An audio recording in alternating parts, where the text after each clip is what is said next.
Une rue silencieuse dans la ville de Zalé, au Liban. Dans cette cour, en face de deux petites pièces, deux enfants sont en train de jouer, loin du conflit qu'ils ont subi il y a des mois en Syrie. Un jour, alors qu'il y avait le cessez-le-feu, je suis allée chercher mon fils à l'école. Mais tout à coup, les combats ont repris. Il y avait des corps partout dans la rue.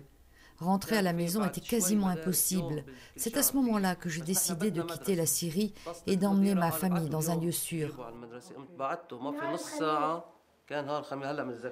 Cet homme dit qu'il veut rester anonyme. Cet ancien homme d'affaires espère un jour rentrer chez lui et retrouver sa vie de tous les jours lorsque les combats auront cessé. Les dessins de son fils sont le témoignage oculaire d'un conflit tragique qui a éclaté en 2011 et qui s'est maintenant transformé en chaos.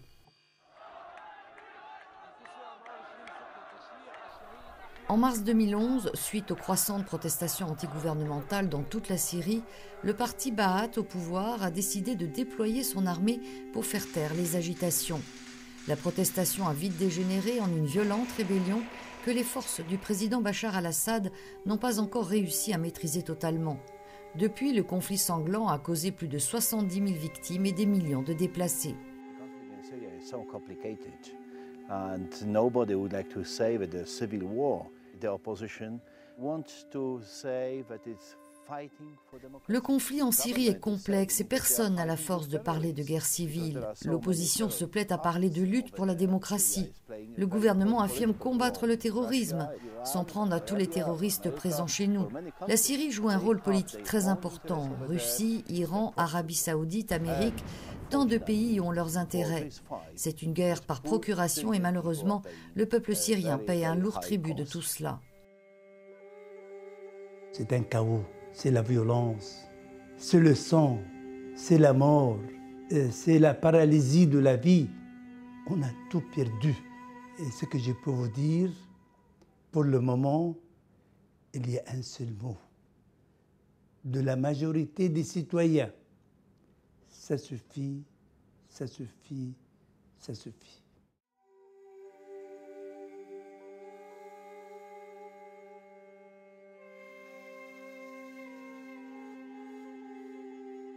Les chrétiens vivent en Syrie depuis le 1er siècle. Aujourd'hui, un quart de la population chrétienne en Syrie, soit presque 400 000 personnes, se voit obligée de fuir ou de quitter le pays à cause du conflit. Des quartiers entiers ont été évacués quand les combats et la terreur ont augmenté.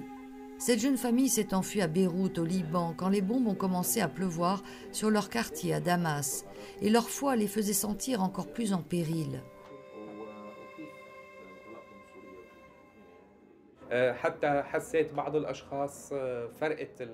Quand la crise s'est durcie dans notre pays, j'ai remarqué que certains de mes amis avaient changé de comportement à mon égard.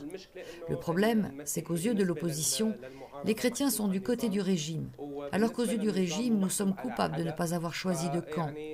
La vérité, c'est que nous ne voulons prendre parti pour personne. Les chrétiens, ce qu'ils veulent, c'est la paix en Syrie, c'est tout. Cet homme et sa famille qui ont trouvé refuge à Zalé au Liban ont dû quitter leur village en laissant derrière eux tous leurs biens, quand les menaces contre eux étaient désormais devenues de plus en plus concrètes.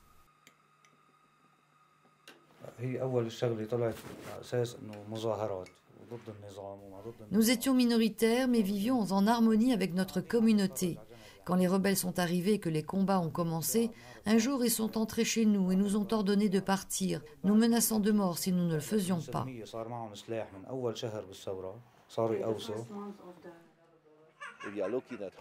Si vous visitez la ville de Homs, vous pourrez admirer le merveilleux héritage des chrétiens qui ont porté tradition, sagesse et affaires, mais aussi la paix. Il y a par ailleurs aussi beaucoup d'églises construites par les chrétiens au fil des ans. Ceux-ci ont toujours bénéficié d'un très grand respect. Que dire de plus? Les chrétiens sont devenus une cible.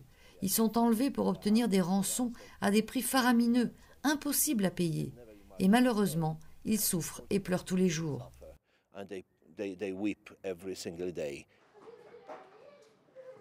À mon avis, celui qui quitte et qui va ailleurs et qui vit ailleurs, il lui serait assez difficile de retourner pour vivre.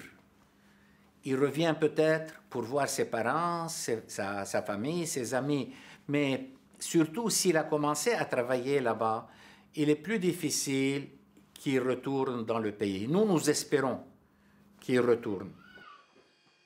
Vraiment, tout d'abord, ils ont besoin d'un geste d'amour et d'affection et aussi de soutien matériel.